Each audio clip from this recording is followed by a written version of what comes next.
আসসালামু আলাইকুম প্রিয় ভিউয়ার্স, কেমন আছেন সবাই? আজকে শুক্রবার, বন্ধের দিন। তো আজকে চিন্তা করতেছি কাচ্চি বিরিয়ানি খাবো। তো আজকে আপনাদেরকে দেখাবো পুরো কাচ্চির রেসিপিটা। আসলে গরু এবং খাসির কাচ্চি তো প্রায়ই খাওয়া হয়। আজকে মুরগির কাচ্চি খাবো। তো প্রথমে দেওয়া হয়ে গেল পোস্তদানা এবং এবং জয়ত্রী। তারপরে দেওয়া হচ্ছে জয়ফল। এখন দেওয়া হচ্ছে, এরপরে দেওয়া হবে পেঁয়াজ বাটা,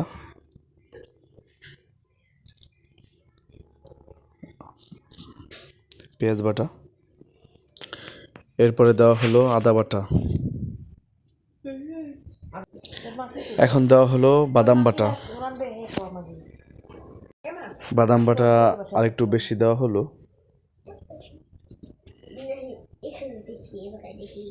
এখন দেওয়া হচ্ছে জিরার গুঁড়া, এখন দেওয়া হচ্ছে ধনে গুঁড়া,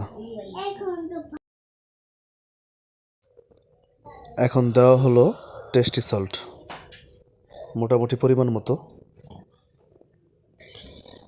একটু কেওড়া জল দেওয়া হলো।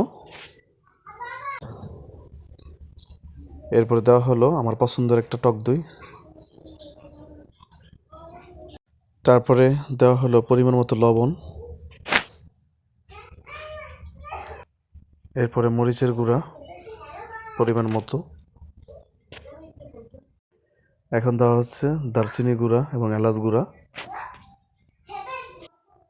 এরপর দেওয়া হলো শাহি জিরার গুঁড়া। সব মশলাগুলি দেওয়ার পরে এখন হচ্ছে এটাকে মিক্স করা হবে।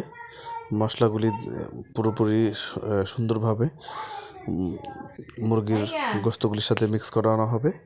করিয়ে এরপরে এটাকে দেওয়া হবে, ম্যারিনেট করে রাখা হবে। 30-40 মিনিট ম্যারিনেট করে রাখা হবে। এই যে বেরেস্তা রেডি, এটা হচ্ছে দিয়ে দেওয়া হবে কাচ্চির উপরে। আর এই যে চুলায় গরম পানি দেওয়া হয়েছে। চালটা হচ্ছে 80% সিদ্ধ করে নেওয়া হবে, কাচ্চির চালটা। এরপরে হচ্ছে দিয়ে দেওয়া হবে এটা। এই যে অলরেডি চালটা সিদ্ধ হয়ে গেছে। 80% সিদ্ধ হওয়ার পরে চালটা এখন ছাঁকনি দিয়ে আর কি সেঁকে নেওয়া হচ্ছে, ঝুরি দিয়ে। এখন সেই ম্যারিনেট করা চিকেনের উপরে দিয়ে দেওয়া হবে চালগুলো। তারপরে সবকিছু কমপ্লিট করার পরে দিয়ে রাখা হবে। এই যে কাচ্চিটা এখন দমে রাখা হয়েছে। 30-40 মিনিট কাচ্চিটা দমে থাকবে। দমে থাকার পরেই এটা সম্পূর্ণভাবে হয়ে যাবে কাচ্চিটা। তো এখন এই যে হয়ে গেল, দিয়ে রাখা হলো। এখন কাচ্চিটা কাটতেছে। তো এই তো সম্পূর্ণভাবে আপনাদের দেখানো হলো কিভাবে শুরু থেকে একবার প্রথম থেকে কিভাবে কি কি মশলা দিয়ে আসলে আমরা কাচ্চিটা তৈরি করলাম। তো এখন কাচ্চিটা কাটতেছে, আর কাচ্চি কাটা দেখে আমার খুব ভালো লাগতেছে। এই যে কত সুন্দর হয়ে গেল মুরগির কাচ্চি। কাচ্চিটা খাবো।